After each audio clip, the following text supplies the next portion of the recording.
Coming up in today's video, we explore the magnificent Chirk Castle near Wrexham. We go inside and enjoy the stunning staterooms. And once outside, we have a wonderful time in the beautiful gardens. Hello friends! Hello! Welcome back to the channel. Thank you for joining us again, we do appreciate it. So today we're at Chirk Castle. We're at Chirk Castle, which is near Wrexham. Yeah, still in Wales. Still in Wales, the Welsh tour continues. So this castle construction began in 1295 during the reign of Edward I, and it was home to the Middleton family from 1595. Not Kate Middleton. Not Kate Middleton, spelt with a Y. We understand there's some beautiful staterooms in here, so if you'd like to take a look, let's go. Let's go, guys.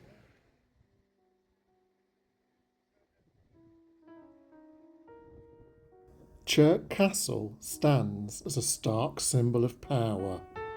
Construction began around 1295 during the reign of the conquering king Edward I.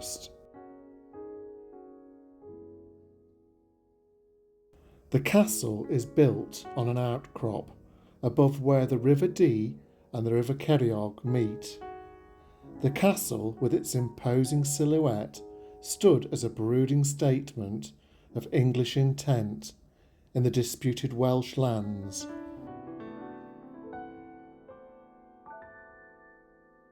Chirk was purchased by wealthy grocer, sugar trader and privateer Sir Thomas Middleton in 1595. It went on to be inherited through the Middleton family line.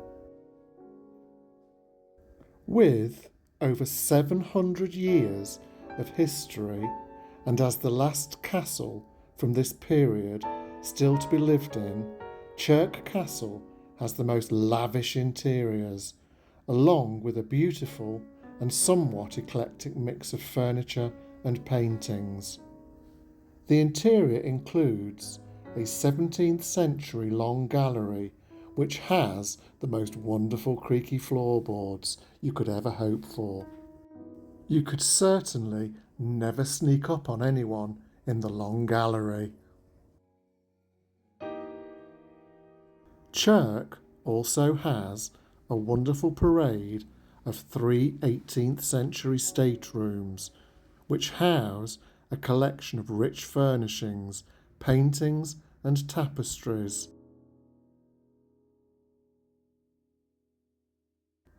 Outside the castle, the gardens at Chirk are amongst the finest you could ever hope to see at a National Trust house. These award-winning gardens cover some 5.5 acres, including manicured lawns, clipped yews, stunning mature herbaceous borders, rose beds, along with rock gardens and period pleasure grounds. The terrace at the end of the gardens, with its ha-ha, affords the most stunning views over Cheshire and the Salop Plains. The overseeing architect was most likely Master James of St George, an architect who was favoured by King Edward I. He is credited with work on many other castles, including Carnarvon, Beaumaris and Harlech. The king may even have funded the castle's construction, as it held a very strong vantage point. Chirk was most possibly lime-washed when it was first built, so it would really have stood out from its hilltop position. At the time, the location would also have been treeless, so that its watchtowers would have an uninterrupted view for miles around. It was in 1595 it changed hands and became a real family home, when Sir Thomas Middleton purchased it for £5,000. He spent a vast sum of money on the castle, building the North Range and its procession of fine state rooms we are so enjoying looking at now.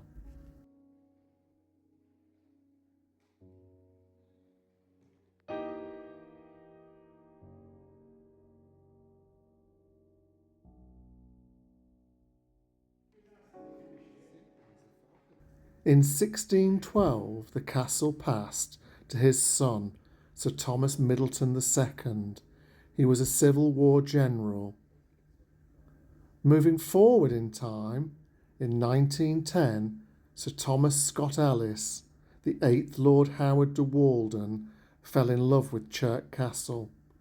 He negotiated a lease from the Middleton family. This lease continued right up to 1946. He undertook extensive repairs, installing more electrics and modern bathrooms. He also remodelled the chapel into the music room that we see today.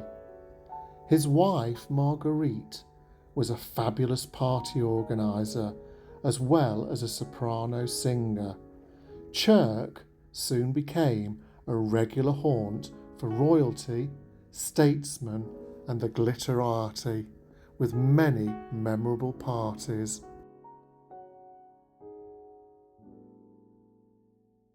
Here we list some key dates in Chirk Castle's history. In 1282, the Chirklands are granted to Roger Mortimer by King Edward I. Between 1295 and 1310, Chirk Castle is built by Sir Roger Mortimer of Chirk. In 1322, Roger Mortimer is locked up in the Tower of London for treason. He dies there in 1326. Between 1326 and 1595, Chirk Castle passed between 22 different influential owners, including the Earls of Arundel, Sir William Stanley, and even Robert Dudley.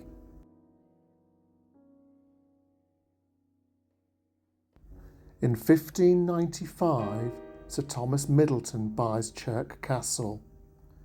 Between 1642 and 1659, Sir Thomas Middleton II is general in the English Civil War, first supporting Parliament and then the restoration of King Charles II. In 1764, the estate Parkland is landscaped by William Eames, a contemporary of Capability Brown. In 1845, AWN Pugin accepted his largest private commission to redesign the castle interiors in the Gothic Revival style.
Chirk Castle's medieval character and history can best be seen in the Adam Tower here, with its thick walls and two-level dungeon.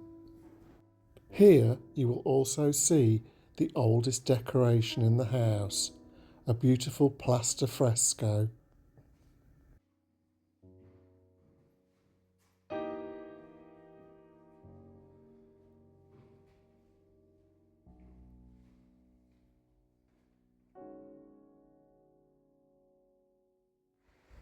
We've just come back outside from being inside Chirk Castle, and what a place. This is another house that's just blown us away. Absolutely huge inside with some amazing rooms.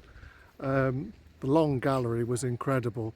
Had a really good creaky floor, which is something I love, and some really nice guides in the house there, giving us some interesting information. But we're going to take a look around these very beautiful gardens now. So if you'd like to see the gardens at Chirk Castle, stick with us.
This garden is another tour de force for the National Trust.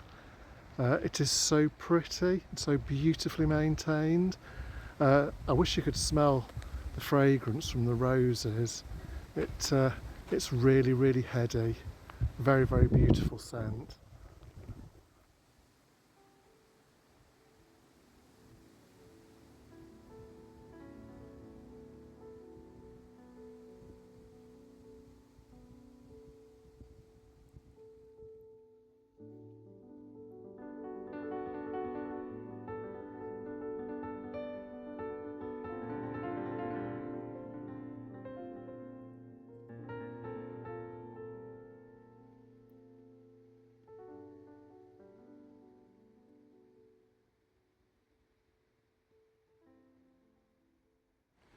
I think this is possibly the prettiest angle of the castle, standing in the garden and looking back at it. And there's some beautiful bronze statues down at this end too. This garden just goes on forever, and the views at the end are absolutely breathtaking.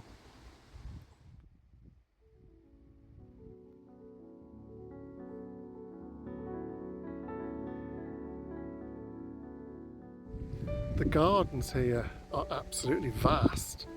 You just turn a corner and they keep going, and the planting is so beautiful. You would almost expect the planting to get a little bit more wild as you get further away from the castle, but in fact it's the opposite. If you look behind me, it is full of the most beautiful herbaceous plants.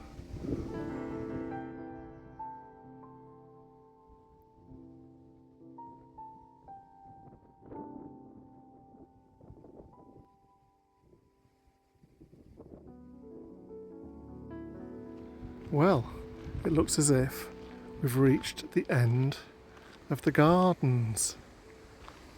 And just look at this view.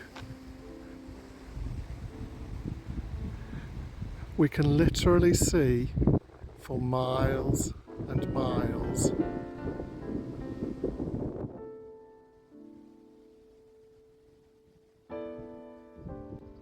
That rounds up our visit to Chirk Castle. Hope you've all enjoyed it. We certainly did. To be fair, it blew our socks off. We really weren't expecting so much from it, were we? It looks like a medieval castle from the outside, but actually inside in the staterooms is quite classical. It is. The ceilings are in the style of Robert Adam. They're not Robert Adam, but are in the style of. But the gardens, wow. There are enormous. They are, just go on and on, don't they? Yeah, and there's so lovely views of the surrounding countryside. Yeah, so we really hope you enjoyed seeing Chirk Castle and the gardens with us. If you did, Give us a thumbs up, subscribe, comment and ring the bell. please do, guys. We'd love to hear from you. We hope the video has found you well, and we will see you next time. Goodbye. Bye. Bye.